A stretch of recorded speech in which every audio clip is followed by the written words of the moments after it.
இன்னைக்கு ஒரு வந்து ஒண்ணும் கேட்கல அவரு, நீ சேர்ல உட்காந்துருக்கல எனக்கு ஒரு சேர் போடுறா அப்படின்னு கேட்கறாரு. அது வந்து டக்கு நம்மளுக்கு சலிப்பு தட்டுது. அந்த காலத்துல நடந்துச்சு, இப்ப கிடையாது. இந்த காலத்துல படம் எடுக்கிற அளவுக்கு வளர்ந்துட்டார்ல. இன்னைக்கு நடந்து வந்து யாரும் படம் எடுக்கலையே. டைரக்டர் யாரு? கார்ல தான் வர்றாரு. இப்ப கார்ல வந்தா என்ன அதிகம் உங்களுக்கு அது ஒரு பெரிய மாறி வந்துருச்சுல, காலம் மாறுதுல. அன்னைக்கு என் தாத்தா கோவணம் கட்டினா இன்னைக்கு நாம என்ன பண்ணிட்டு இருக்கோம்? காமிச்சு எச்ச வன்மத்தை தூண்டாதீங்கன்னு சொல்றேன். இந்த வன்மம்லாம் இல்ல. இது என்ன இப்ப நீங்க பண்ணிட்டு இருக்குது என்ன?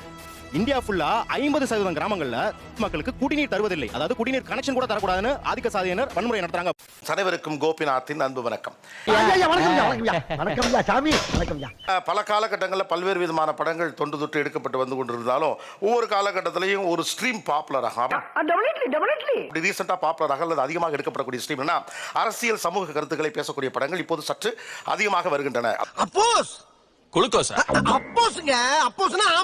நிறைய வருது, கொஞ்சம் அலுப்பாவும் சலிப்பாவும் இருக்கிறது. இது பற்றி பேசுவதற்காக தமிழ் திரைப்படத்துடைய இயக்குநர்கள் வந்திருக்காங்க, ரசிகர்கள் வந்திருக்காங்க. இன்னைக்கு ஃபுல் என்டர்டைன்மென்ட்க்கு நான் கேரண்டி. தொடர்ச்சியா அடுத்தடுத்து ஒரு 5 படங்கள்ல வந்து அதே அரசியல் சமூக கருத்துக்கள் சொல்லும்போது அது வந்து திணிக்கிற மாதிரி இருக்கு, சலிப்பையும் ஏற்படுத்துது.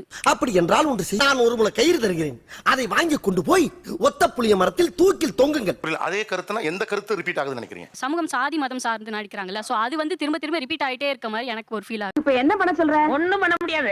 இங்க திரும்ப ஒரே பாயிண்ட் பேசிட்டு இருக்கோம் அப்படின்ட்டு அந்த பிரச்சனைகள் இன்னும் இருக்கு. அது முடிகிற வரைக்கும் அது பேசப்பட்டுக்கிட்டு தான் இருக்கும். ஆமா, அவசரப்பட்டு அப்படி எல்லாம் முடிவு பண்ணப்படாது. நான் மந்த்லி ஒரு படமோ இல்ல இயர்லி 2 படமோ தான் போவேன். சோ அங்க போய் நான் கஷ்டத்தை பார்த்து இம்பாக்ட் ஆகி அழுதுட்டு வர நான் விரும்ப மாட்டேன். வெளியே வரும்போதுமே நான் அழுதுகிட்டே அந்த இம்பாக்டோடவே இருந்தேன்னா நாம ஏதோ தப்பு பண்ணிட்டோமோ அப்படின்ற தாட் சம் மூவிஸ் நமக்கு கொடுக்குது. இதெல்லாம் நம்புற மாதிரியாங்க இருக்குது. சோகமா இருக்கு அப்படின்னு சொல்றாங்க இல்லையா? ஆக்சுவலி சோகமான படங்கள் நீங்க வந்து மூன்றாம் பிறை, வாழ்வே மாயம், அழகின்னு எல்லா காலகட்டத்திலயும் சோகமான படங்கள் இருந்திருக்கு. பயப்பிடிச்சிட்டான் எல்லாம் டெக்னாலஜி. அரசியல் இருப்பதனால தான் சோகமா இருக்கும் படங்கள் வருகிறது அப்படின்றது கிடையாது. இன்னொன்னு அதே போல திருப்பி சொல்றாங்க அப்படின்னு சொல்றாங்க இல்லையா? சீக்கிரம் சொல்லுங்க, எனக்கு நிறைய வேலை இருக்கு. நுட்பமா பார்த்தோம்னா அது எதுவும் திருப்பி சொல்றது இல்ல, அது ஒவ்வொன்றும் புதுசா தான் சொல்றாங்க. Very good, I like you. நீங்க ஸ்போர்ட்ஸ் டிராமானா நீங்க பாத்தீங்கன்னா பல்வேறு ஸ்போர்ட்ஸ் இருக்கும், ஆனா இறுதி சுற்று வேற கனா வேறன்னு ஸ்போர்ட்ஸ் ஆர்வமா பார்க்கும்போது தான் தெரியுது. ஊர் கிராமங்கள் எப்படி இருக்கு, நகரங்கள் எப்படி இருக்குது, வாடகைக்கு வீடு போனா என்ன பிரச்சனை இருக்குது, கல்லூரிக்கு போனா எப்படி இருக்குன்னு பல்வேறு தளங்கள் இருக்கனால அது வேற தளங்களை சொல்ல வேண்டியது இருக்கு. உங்கள மாதிரி மனுஷன்லாம் இருக்கனாலதான் கொஞ்சமாச்சும் மழை பெய்யுது. நாங்க தாழ்த்தப்பட்டவங்க, நாங்க ரொம்ப அடிமையில இருக்கிறோம் அப்படி இன்னும் எத்தனை வருஷம் தான் நாம சொல்லிட்டே இருப்போம்? வாரம் ஒரு இஸ்லாமிய வெறுப்பு படம் இஸ்லாமியர்களை தீவிரவாதிகளை சித்தரிக்கும் போது வரும்போது அது திருப்பி வரும்போது சலிப்பு தட்டல. புரிஞ்சதா? பொம்பளையா தான் இருக்கணும் அப்படின்னு சொல்லி வரிசையா படங்கள் வந்தபோது சலிப்பு தட்டல. கேட்டுக்க.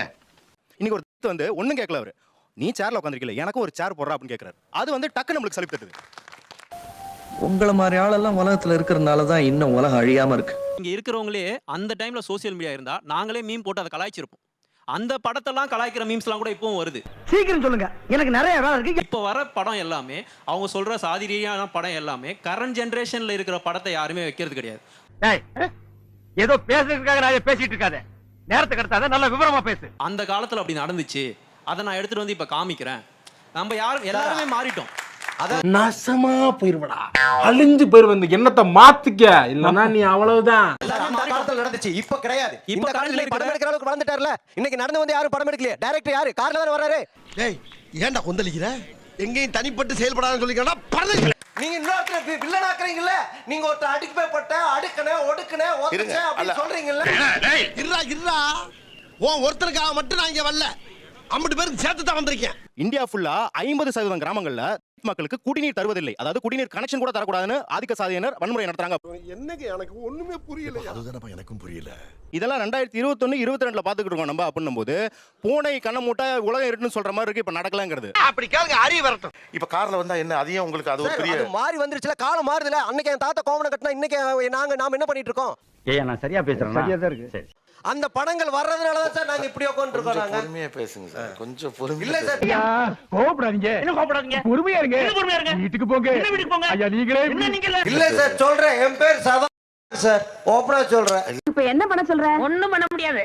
சாகர வரைக்கும் இதே கதிதான். இல்லங்க, இது எதுக்கு இப்ப பேச்சு? இப்ப இது எதுக்கு நான் பேச்சு? ஜாதி வச்சு இப்ப நான் இல்ல சொல்ல மாட்டேன் தான் போறதையும் சொல்லிவிட்டீங்களே. மேல எல்லாருக்கும் பொறாமடா. நீ சொன்ன வாக்கியத்தை தஞ்சாவூர் கோயில் கல்வெட்டுல வெட்டி வச்சிட்டு பக்கத்திலேயே நீ உட்கார்ந்துக்க. நீங்க உங்க ஜாதி பேரை சொல்லிட்டு காஸ்ட் இல்லைன்னு சொல்றீங்க.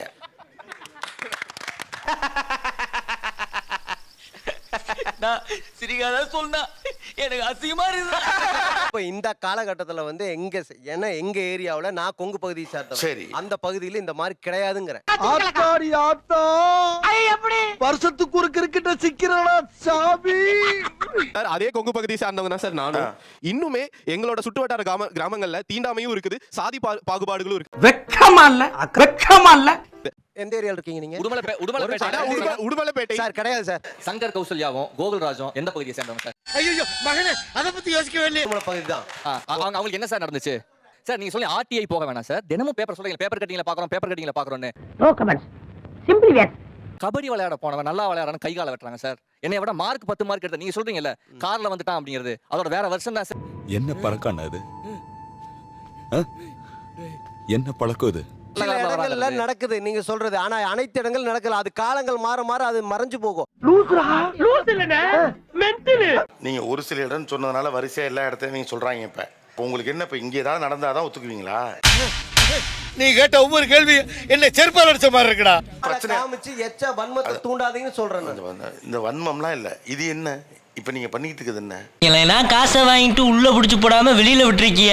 இன்னும் எத்தனை பேர் குடிய கெடுக்க போறாங்களோ? ஏன் சார் நான் என்னோட கருத்தை தான் சார் சொல்றேன். சொல்லக்கூடாதா? சொல்லக்கூடாது. உனக்கு சொல்ல உரிமை கிடையாது. நீ பாட்டுக்கு ஏதாவது சொல்லிட்டு போயினா அனுப்பிக்கிறது யாரு? நீங்க சொல்லலே என்னன்னா எல்லாரும் நான் சொல்றதை கேளுங்கிற மாதிரியான ஒரு அதிகார தோரணை இருக்குல்ல, அதுவே எல்லாருக்கும் எரிச்சல் வரும். இனிமே நீ வாக்கு சொல்ல வந்த உனக்கு நாக்கு இருக்காது. ஒரு சில இடங்களை நடக்கிறதுனால வந்து அதை பெரிதுபடுத்தக்கூடாதுன்னு நினைக்கக்கூடாது. ஏன்னா அங்கங்க இப்படி மறைக்கப்படுறதுனால தான் ஒவ்வொரு இடங்களும் நடந்துகிட்டே இருக்குது. பயப்பிடிச்சிட்டான். எல்லாம் டெக்னாலஜி. சினிமால தான் அரசியல்ல சமூகத்தையும் கருத்துக்களை திணிக்க வேண்டாம்னு சொல்றேன். நீ மக்களை திரட்டி போராட்டம் பண்ணு, ஆர்ப்பாட்டம் பண்ணு, ரோட்ல உட்காரு. என்னடா முட்டாத்தனமா பேசிக்கிட்டு இருக்க முட்டா பயல. 100க்கும் மேற்பட்ட போராட்டங்களை என்னை சார்ந்த மக்களுக்காக நான் போராட்டங்களை முன்னெடுத்துருக்கேன். அப்படிப்பட்ட நான் அது மாதிரி பண்ணிட்டு போய் ஏன் சினிமால கொண்டு வரேன் நான் கேட்கறேன். வாய்ப்பில்லை ராஜா. அவங்க காட்டுறது குறிப்பிட்ட சமூகம். நான் அந்த சமூகத்துல இல்லாததுனால நான் தப்பு பண்ணிட்டேனோன்னு தான் நான் ஃபீல் பண்ணேன். நான் சொல்றது கொஞ்சம் மிகையா இருக்கலாம், ஆனா உண்மை. அதை தான் நான் சொன்னேன். நான் அப்படி இல்லை. ஆனா எங்க அங்க நடக்குதுன்னு ஒவ்வொரு இடத்துக்கும் நான் போய் சேஞ்ச் பண்ண முடியாது. நோட் பண்ணுங்கப்பா பின்றாம்பா. மாற வேண்டியவனுக்கு மாறுறதுக்கு அந்த குற்ற உணர்ச்சி ஏற்கனவே நார்மலா தான் இருக்கும். அப்படின்னா நல்ல விஷயங்களை ஆதரிக்கிறதுக்கும் இவனை கண்டிக்கிறதுக்கும் அந்த குற்ற உணர்ச்சி. காசி இதெல்லாம் எப்படிப்பா? இதெல்லாம் எப்படி உன்னால முடியுது? இப்ப நான் எந்த குற்ற உணர்ச்சியில இருக்கேன்? நான் வந்து எல்லாரோடும் காமனா பேசுறேன். ஒரு தப்பு என் வீட்ல அப்படி பேசினாங்கன்னா தப்பு. என் வீட்ல லவ் மேரேஜ் நான் அக்செப்ட் பண்ண வச்சேன். நீங்க சொல்றதெல்லாம் இப்ப தம்பி சொன்னார் கோயம்புத்தூர்ல நடக்குதுன்னு. என்னால எந்த அளவுக்கு நீங்க சப்போர்ட் பண்ண முடியும்னு நடக்கிறீங்க? இங்க வாமா. ஏமா வந்த உடனே இவ்வளவு ஹெவியா பெர்ஃபார்மன்ஸ் பண்றியா? யாருமா நீ? நானும் உங்க இடத்துல உட்கார்ந்திருந்தா 10 வருஷத்துக்கு முன்னாடி என்னால என்ன பண்ண முடியும்? ஏன் என் மேல தலைய சுமத்துறீங்க? இன்னைக்கு சமூக செயல்பாட்டுல வந்தவங்க இது மாதிரி தூண்டி இருக்குன்னு அர்த்தம். ஐயா இவ்வளவு நாளா மூடி கிடந்த அறிவு கண்ணே நீங்க திறந்துட்டீங்க. நான் வந்து அதை பார்த்து ஃபீல் பண்ற ஆள். அப்ப நான் வெளியே வரும்போது இது இன்னுமா நடக்குது ச்சே அப்படின்னு எனக்கு ஒரு அழுத்தம் வருது தெரியுமா? அந்த அழுத்தத்துக்கு பதில் அந்த படம் கொடுக்கல சார். நோய் என்ன நீ பைத்தியக்காரனவே நினைச்சிருக்கறல நீ?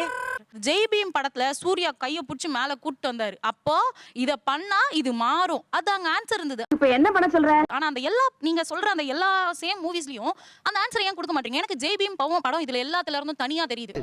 நீ சொல்ற பூரா நம்பி ஏமாறறக்கு நான் அவனும் சொங்கியும் கிடையாது, உன்னை மாதிரி மங்கியும் கிடையாது. நான் சூர்யா சார் எனக்கு ஆன்சர் சொல்லியிருக்காரு. நீ அவனுக்கு சப்போர்ட் பண்ணு. உன்னால என்ன பண்ண முடியுமோ அதை பண்ணி விட்டுட்டு நீ அடுத்த வேலையை பார்க்க போ. அவ்வளவுதான். இதெல்லாம் யாரா உன்கிட்ட கேட்டா? யாரா நீ?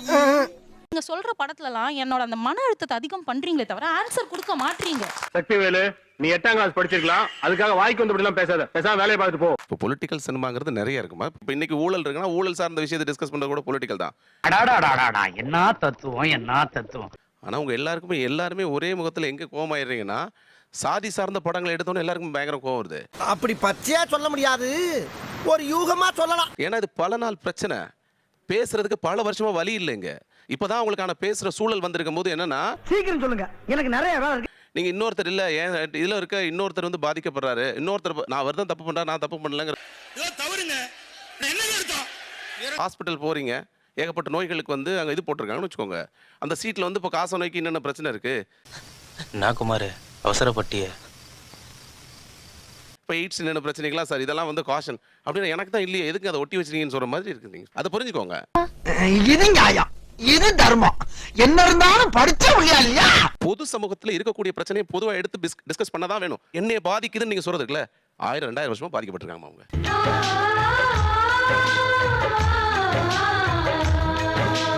தமிழ்நாடு மாதிரியான ஒரு இடத்துல எல்லாம் டிஸ்கஸ் பண்ற இடத்துல இருக்குமா? கேட்கும் போது எவ்வளவு சந்தோஷமா இருக்கப்பா. இப்போ சொல்ற வெறும் ஆரம்ப புள்ளியில தான் இருக்கும். நமக்கு சொல்றதுனாலயே இப்படி பெயினா இருக்கேன்னா அதை வாங்குறவங்க அனுபவிச்சவங்களுக்கு எவ்வளவு பெயின் இருந்திருக்கும். பெரிய மனுஷன் தான். உங்களுக்கே அது பெயின்ஃபுல்லா இருக்கு. எனக்கு ஃப்ரெண்ட்ஸ் இருக்காங்க, நிறைய ஃப்ரெண்ட்ஸ் இருக்காங்க. என் பாட்டி உள்ள வரக்கூடாதுன்னு சொன்னப்ப நான் எதிர்த்து கேள்வி கேட்டவன். இப்போ யாரும் அந்த மாதிரி இல்ல என் வீட்ல. அவன் இன்னும் திருந்தல மாமா. நீங்க அப்படி செய்யல, அதனால உங்களுக்கு பெயின்ஃபுல்லா இருக்குங்க. இப்போ ஊழல் பற்றி ஒரு படம் வருது, அதுவும் அரசியல் சமூக படம் தானே. அந்த படம் உங்களை ஏதாவது காயப்படுத்துதா? இது நியாயமா தர்மமா? ஊழல் பற்றின ஒரு அரசியல் சமூக படம் வரும்போது உங்களுக்கு குற்ற உணர்வு ஏன் வரல? நியாயம் இல்லதா, தர்மம் இல்லதா?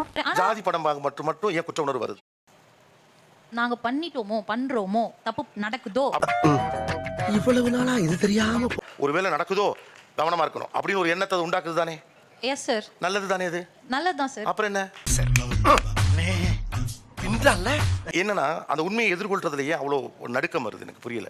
கண்டினியூவா வேணானா என்னால இந்த குற்ற உணர்வு தாங்க முடியலங்கிறதா?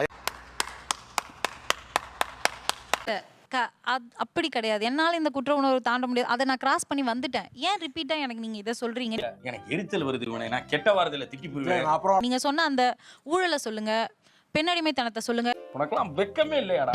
சோறு தானே திங்கிற. நீங்க உங்களுக்கு ஒரு குற்ற உணர்வு வருது, உங்களுக்கு நல்ல மனசு, உங்களுக்கு ஒரு படம் போதும். இப்ப அண்ணன் இருக்காரு, அண்ணன் புரியும் கண்டிப்பா.